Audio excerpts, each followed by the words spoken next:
Good morning, class 7. Today we will be discussing about civics. Okay, in civics we will do the chapter government. Now, while telling about government, we will first tell that government are of three levels. Okay, that is in the state level. First is central level, then state level and local level.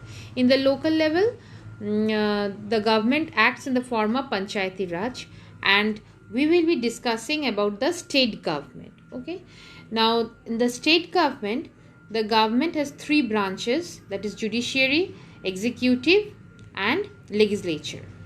Okay, now legislature makes the laws, okay, and executive implements the law, and the judiciary department protects the law. Okay, now we will be talking about the legislature portion first. Now in the legislature, they are first, their function is to make laws. Now when the government makes law, a body is needed to make the law, so that is called legislature. Okay, now the legislature has two houses, that is Vidhan Sabha and Vidhan Parishad. Now in most of the states there is only Vidhan Sabha. Okay, now the states that having both the that means both the houses, that is Vidhan Sabha and Vidhan Parishad, that is called bicameral, and where there is only one house is there, either Vidhan Sabha or Vidhan Parishad, that is called unicameral. Okay, now we will be discussing in details about the Vidhan Parishad. Okay, so let us see about the Vidhan Parishad in details. Now see here, Vidhan Parishad. Vidhan Parishad, it is a legislative council. The upper house, it is the upper house of the assembly. The tenure is of 6 years. Okay, every 2 years it has 1/3 members retire. So 1/3 members in this house retires every 2 years. Again fresh ones are elected. Now as all the members do not retire together, so it is permanent house. Okay, next, some members are indirectly elected by the MLAs, some by local bodies, okay, and some by high school teachers or graduates, etc. And some are nominated by the governor who have distinguished themselves in art, literature, social work and so on. So these are the qualifications of the elected members. Okay, so these are the strategies that these members can be elected. Okay, so next we will be coming to the Vidhan Sabha. Vidhan Sabha, it is the lower house of the assembly, and it is consisted of elected representatives of the people. Okay, they are elected directly by the people. So Vidhan Sabha was the upper house, and the lower house is the Vidhan Vidhan Parishad is the upper house and Vidhan Sabha is the lower house. Okay, and in Vidhan Sabha it consists of elected representatives of the people. So people elect the representatives. Okay, they are MLAs. Each MLA is elected from a constituency. So from each constituency an MLA is elected, okay, with the, by making vote. People gives vote and the MLA is elected. All the states do not have same number of MLAs. Okay, now all the states, they do not have the same number of MLAs. It varies.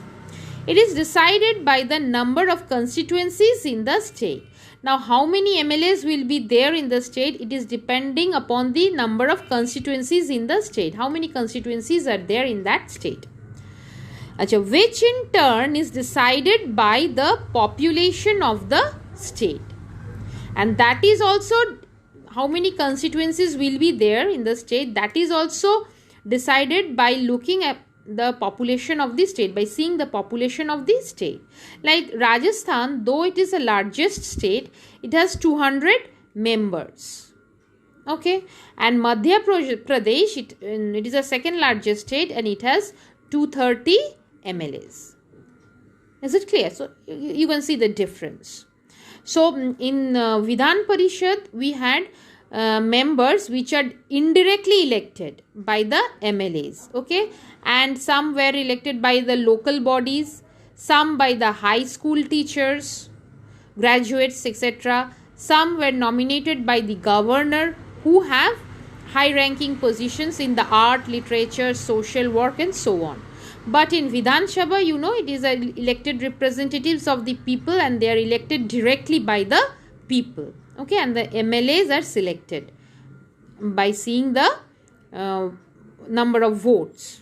Okay, majority vote. So this is the difference, okay, within Vidhan Sabha and Vidhan Parishad. Next,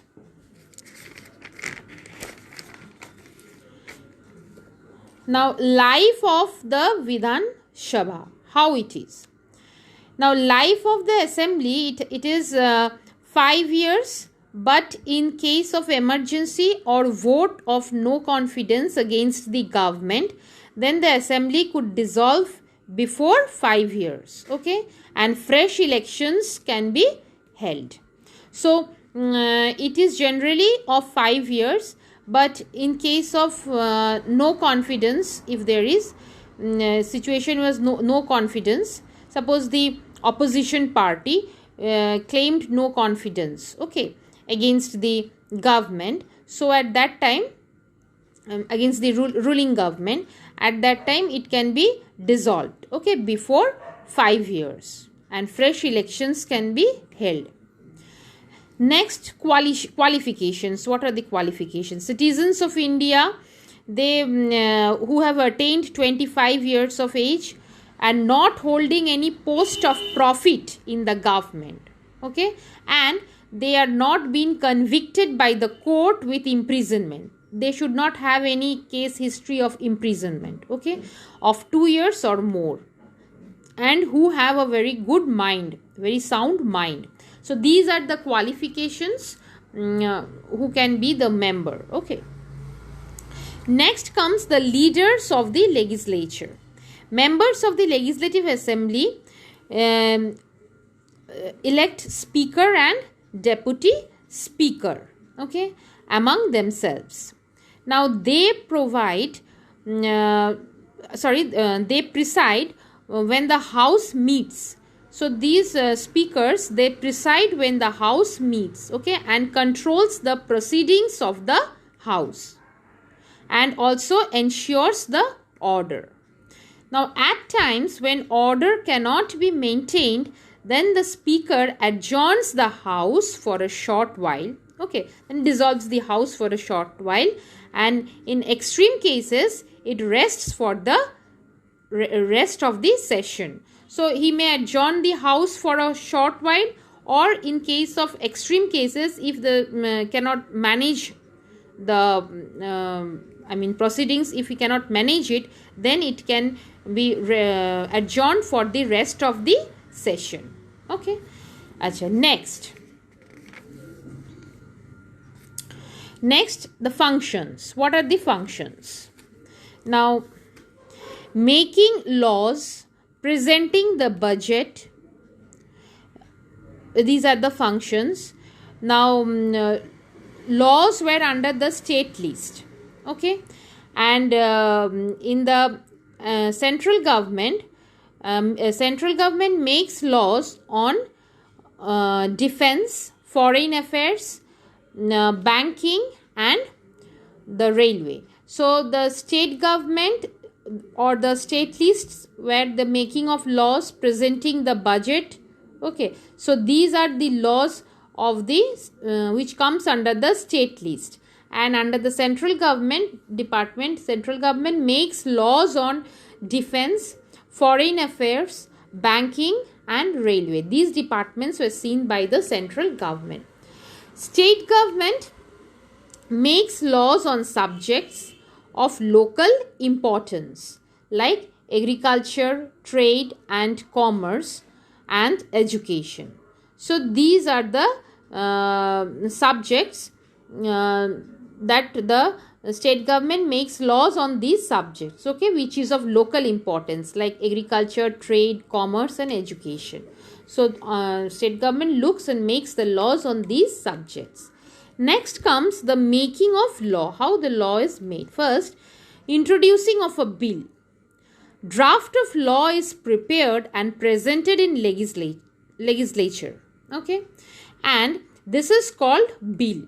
So first we will tell the law is drafted, okay, it is prepared and presented in legislature, which is known as bill. Now bill are of two types, that is, or first we are talking about ordinary bill. Ordinary bill is that which deals with day-to-day functioning of government, everyday functioning of government. And money bill deals with the financial matters, okay, deals with the finance. Now members of either house can introduce an ordinary bill. Okay, member of either house, any one house can introduce this ordinary bill, but money bill will originate only in Vidhan Sabha. Okay, next, from a bill to a law, how a bill is made to a law, is passed to a law. Now the procedure is what? A minister or MLA introduces the law in either house of the assembly. Okay, so first the minister or MLA will introduce the bill in either house of the assembly, in any one house of the assembly. Now then after that there will be a detailed discussion of this bill, and then the bill will be put to vote in the house. Okay, then from here it goes to the other house for approval. So first the minister or the MLA, he introduces the bill in any one of the house of the assembly.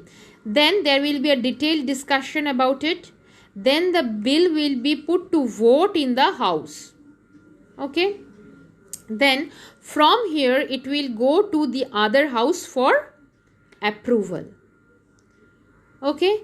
Then it will be sent to the governor. And then governor signs the bill, it becomes law. So this is the functioning, how it will become law. So these are the steps. After that, when finally the governor signs the bill, it will be passed as law. Now governor has no power to reject the bill, but he can send it back to the house of its origin if there is change. So governor can't directly reject the bill. If he finds that there should be some change in that bill, then he will send it back to the house of the origin. Okay, and then there will be a change. So this is the procedure, how a bill to become a law. Next comes executive. Now executive consists of governor, the chief minister, the council of ministers. Okay. Now, the governor is the constitutional head of the state. The entire administration is under his or her name.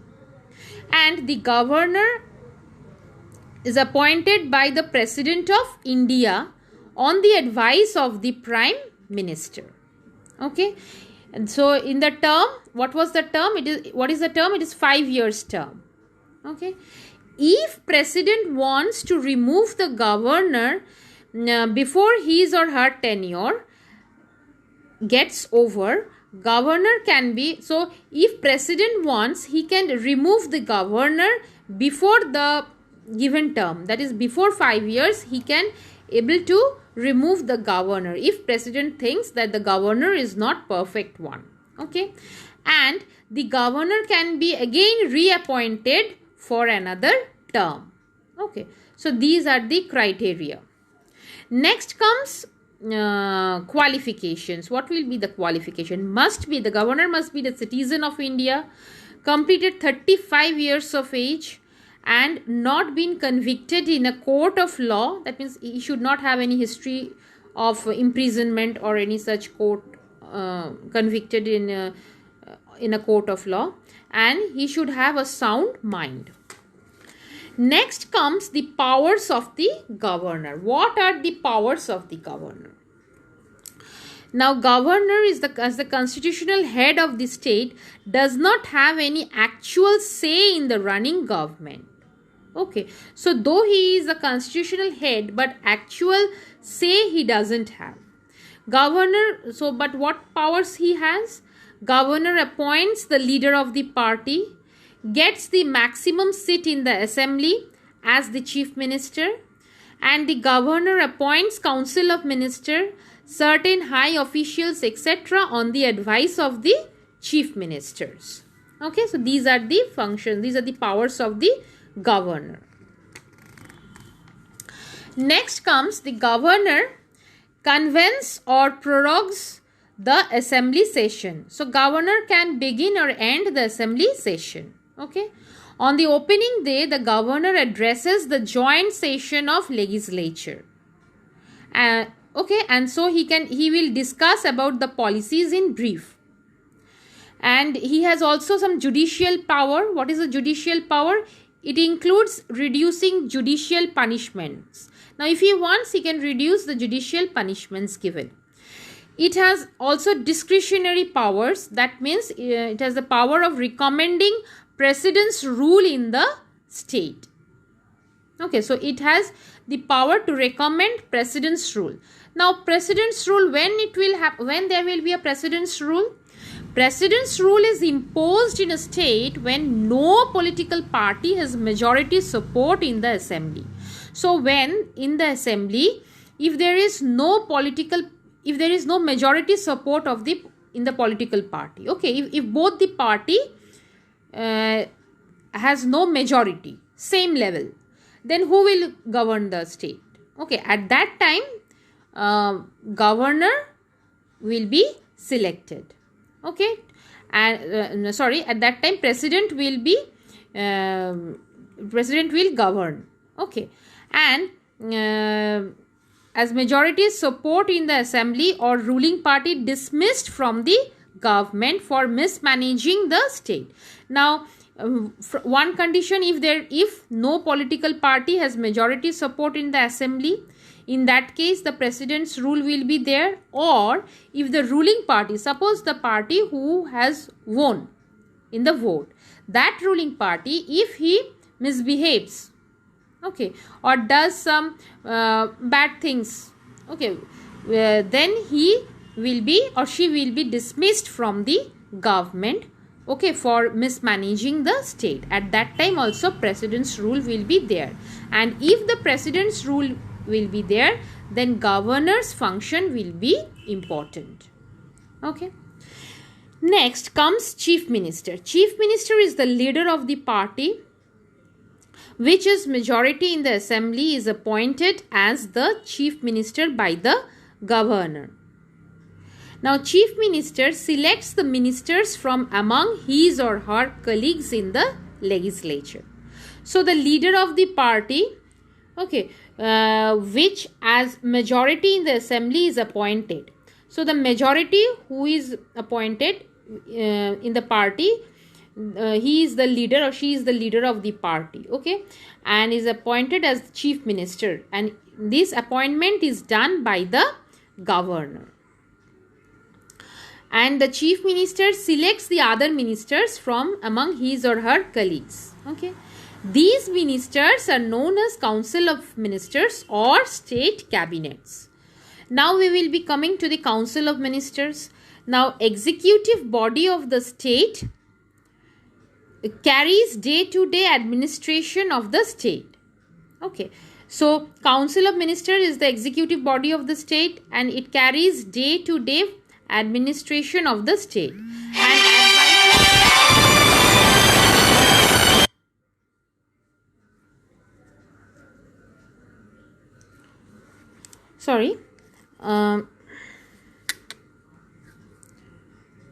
And advises the government on important issues. Okay, policy discussions will be taken. They are answerable to legislative houses. So, Now see here, executive body of the state. Council of Ministers is the executive body of the state. It carries day-to-day administration of the state, advises governor on important issues, and the policy decisions were taken. They are answerable to legislative houses. Okay, and it and remains in office. Next, remains in office as long as they have support of the majority in the assembly. Okay, so these are the criteria of the Council of Ministers. So again we will be telling this Council of Ministers. Council of Ministers is the executive body of the state. It carries day-to-day administration of the state, advises the governor on important issues. So in case of any advices about important issues were to be given, then Council of Ministers give it to the governor. Then policy decisions were taken by the Council of Ministers, and they are also answerable to legislative houses. So whatever questions are there, Council of Ministers are answerable, okay, to legislative houses. And they also remain in office. They remain in office as long as they have support of the majority in the assembly.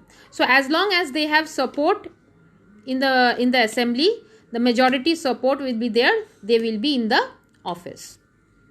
Chief Minister allocates the departments of ministers. The senior ministers given were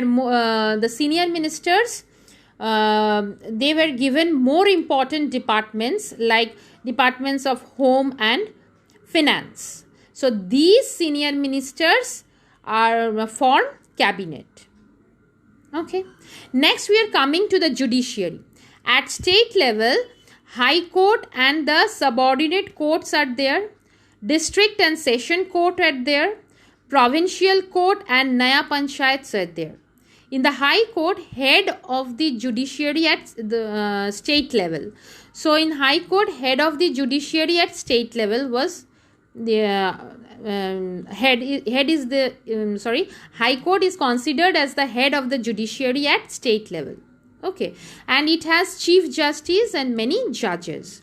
It can issue writs are the orders or directives to protect the fundamental rights of the citizens of the state. Okay, next we will be discussing about the role of the state government in elections. Now over here we will see that now as role of the state government in education, government has various resources and government sees that these resources were properly properly used in the state or not. Okay, so after independence, what happened? Our leaders, Mahatma Gandhi, Jawaharlal Nehru, they have seen that India was suffering from poverty and illiteracy. Okay, and they were so poor that the people, they were not sending their children to school because as they have so small money with them that they can't afford their children to school. Instead of that, they would let their children in do some works in the shops, okay, so that they can earn, or in factories in order to earn some money. So what happens for that, the literacy level in the country was decreasing. Okay, so government made various plans, like he implemented that free and compulsory education will be given to the students, okay, up to age of 14. So this free compulsory education was given to them. Even midday meal was also given to the students, that the students, if he were coming to the school, then they will be giving midday meal, so that the guardians should send their students, send their children to school for getting education. Okay, so these were the policies which government included after independence, so that the students should be educated. Okay, the children should have the minimum education. And also there are in some states some stipend were also given to the children. Okay, special amount of money will be given to the children so that they can able to continue their studies. And also then reservation of seats were also there, like students who were coming from a very low economic background, very low financial conditions in their family, they will be given they will be admitted to the schools with very low marks. Okay, like reservation of SC, ST, all these they have come, that they will be given preferences rather than general caste. So all these government have adopted to improve the literacy level of the students. Okay, so I hope you have understood the chapter. Go through the chapter very nicely, and then we will again meet in the next class with a new chapter. Okay, thank you.